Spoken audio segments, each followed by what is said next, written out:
ku buryo bugoranye kandi bukomeye ku murongo w'imbere ku rugamba. Twinjiye mu gihugu cya Kongo. Ndagushimiye wamaze gukora subscribe, ariko nshishikariza nawe utarayikora kuyikora kugira ngo ujye ukomeza kuryoga n'ibiganiro bitandukanye Bwakeye TV News igutegurira. Amakuru yiwe avugwa imbere ku rugamba mu gihugu cya Kongo ni ukuvuga ko ingabo za M23 zikomeje gusatira umujyi wa Goma, aho ejo nababwiye ko zamaze gufata uduce dutandukanye twa Sake na Ituri.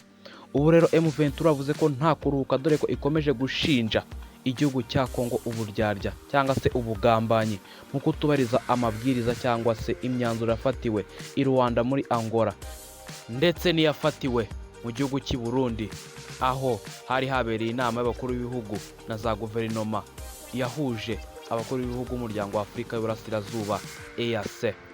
Ni ukuvuga ko rero M23 ikomeje gushinja FARDC cyangwa se igihugu cya Kongo kutubahiriza amabwiriza ndetse n'amasezerano avugiye muri iyo nama, bikaba biri gutuma bafite umujinya mwinshi wo gusatira umujyi wa Goma ndetse no gufata ibice bitandukanye mu gihugu cya Kongo. Ibi rero bikaba bikomeje guteza umutekano muke mu burasirazuba bwa Kongo, aho abaturage benshi bakomeje guhunga bava mu byabo, bahunga intambara iri guhuza umutwe wa M23 n'igisirikare cya Kongo FARDC. Iyi ni Bwakeye TV News.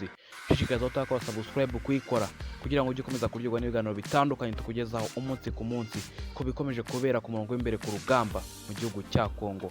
Iyi ni Bwakeye TV News. Ciao.